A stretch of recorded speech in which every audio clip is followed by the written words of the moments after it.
नमस्कार दोस्तों, मैं डॉक्टर अमित कुमार झा हूं और मैं बंसल हॉस्पिटल भोपाल में एज ए कंसल्टेंट यूरोलॉजिस्ट और किडनी ट्रांसप्लांट सर्जन कार्यरत हूं।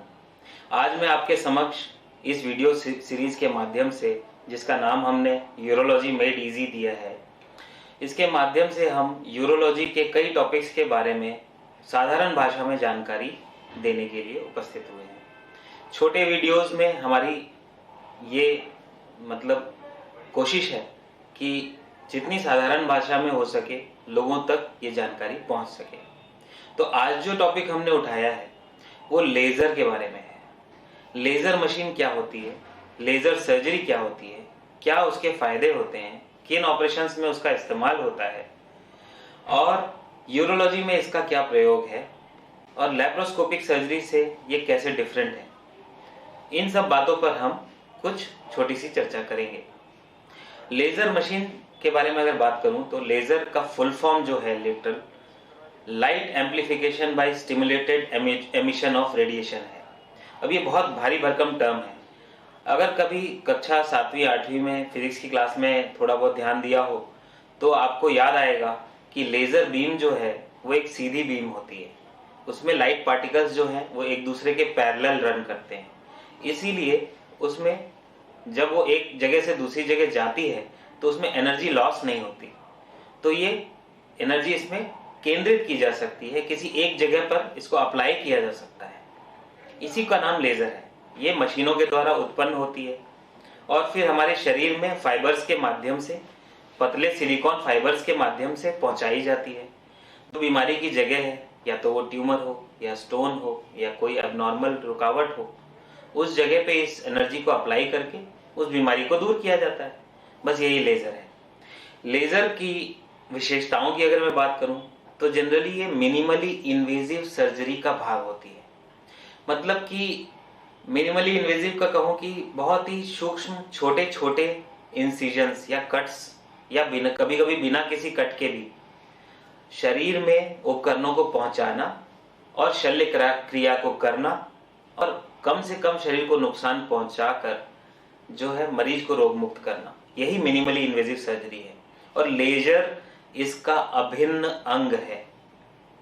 मिनिमली इन्वेजिव सर्जरी और लेज़र सर्जरी के फायदों की अगर मैं बात करूं तो पेशेंट को पेन कम होता है, उसका हॉस्पिटल में स्टे ड्यूरेशन बहुत कम होता है। आजकल हम लोग स्टोन की सर्जरीज करते हैं, सुबह एडमिट करके शाम को भी डिस्चार्ज कर सकते हैं, अगले दिन भी डिस्चार्ज कर सकते हैं। 24 आवर्स में लगभग 95% पेशेंट डिस्चार्ज हो जाते हैं।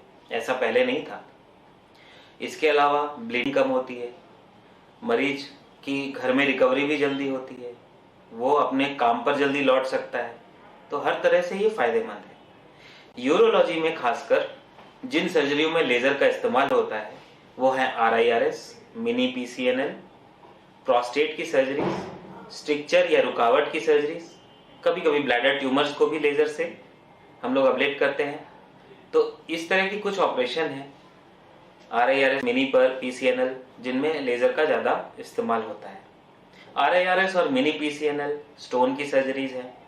छोटे छोटे एंडोस्कोप को शरीर में प्रविष्ट किया जाता है, उसके अंदर सिलिकॉन की फाइबर डाली जाती है, उससे लेज़र को जो है लेज़र की किरणें स्टोन तक पहुंचती है और स्टोन को तोड़ दिया जाता है। फायदा ये है कि सॉफ्ट स्टोन हो या हार्ड स्टोन हो, किसी भी तरह का स्टोन हो, लेज़र से वो टूट जाता है।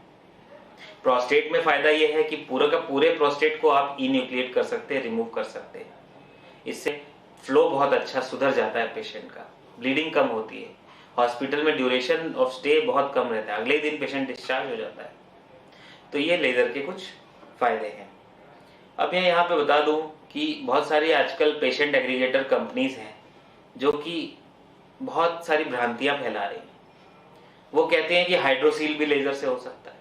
ऐसा बिल्कुल गलत है, बिल्कुल भी ये सच्चाई नहीं है। इसमें कुछ सर्जरीज हैं जिनमें लेज़र का इस्तेमाल होता है और कुछ में नहीं होता है।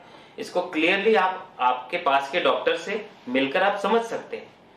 तो जब आपको प्रॉब्लम होता है तो इसमें इंटरनेट पे रिसर्च करने से अच्छा है कि आप एक अधिकृत मेडिकल प्रैक्टिशनर की बात सुने, उनके वीडियोस देखें या उनसे सामने सामने मिलें और फिर अपने डाउट्स को क्लियर करें।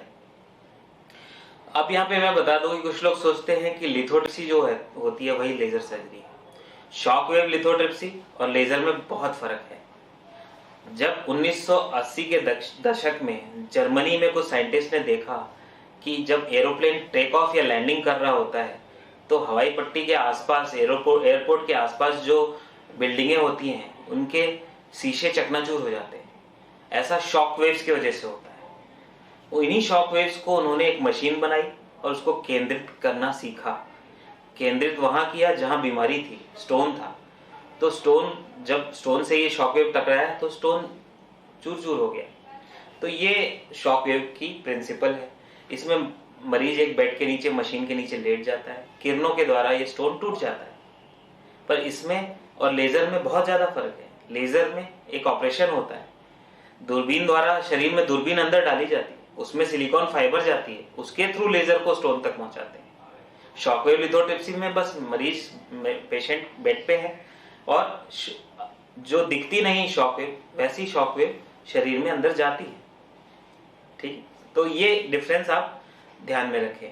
शॉकवेव के कंपैरिजन में लेजर का सक्सेस रेट ज्यादा है स्टोन ब्रेकेज की अगर मैं बात करें तो। इसके अलावा कुछ लोग सोचते हैं कि लैप्रोस्कोपिक सर्जरी ही लेजर सर्जरी है। ऐसा भी नहीं है। लैप्रोस्कोपिक सर्जरी का मतलब क्या है? पेट में छोटे छोटे 2-3 छेद बनाकर, पेट में गैस भरकर, पेट के जो भी अंग है, चाहे वो गॉल ब्लैडर का स्टोन हो, किडनी स्टोन हो, किडनी के ट्यूमर हो, किडनी में कोई और प्रॉब्लम आ रही हो, किडनी की रुकावट ठीक करनी हो, तो उन जो 2-3 छोटे छेद से कैमरा और वर्किंग इंस्ट्रूमेंट डालकर उस बीमारी को दूर करना है। इसको लैप्रोस्कोपिक सर्जरी कहते हैं। इसमें और लेजर सर्जरी में कोई दूर दूर तक मेल नहीं है। वो एकदम अलग सर्जरी है, ये अलग सर्जरी है। हालांकि इनके एडवांटेज जरूर एक जैसे होते हैं। लैप्रोस्कोपिक सर्जरी में भी पेशेंट ओपन सर्जरी के कंपैरिजन में जल्दी घर वापस जाता है, पेन कम होता है, ब्लीडिंग कम होती है, अपने काम पे जल्दी वापस लौट पाता है। तो एडवांटेजेस दोनों के सेम है क्योंकि दोनों ही मिनिमली इन्वेजिव सर्जरी है। मतलब शरीर को कम नुकसान पहुंचाकर फायदा ज्यादा पहुंचाती है, लेकिन उसकी डिलीवरी का तरीका बहुत अलग है। लेजर एकदम अलग तरीके से डिलीवर किया जा रहा है और लैप्रोस्कोपिक सर्जरी में तो अपन पेट में छोटे छोटे 2-3 छेद बना रहे हैं। तो ये डिफरेंस बेसिक है। लेजर के बारे में ये ओवरव्यू था। जब हम स्टोन्स के बारे में ज्यादा डिस्कस करेंगे, इंडिविजुअल ऑपरेशंस को पकड़ेंगे और उनको डिस्कस करेंगे, तो फिर हम इसमें और ज्यादा विस्तृत जानकारी लेजर के बारे में और एंडोस्कोप्स के बारे में और उन ऑपरेशंस के बारे में देंगे। आशा करता हूं ये वीडियो आपको अच्छा लगा होगा। हमारी यही कोशिश आगे भी जारी रहेगी।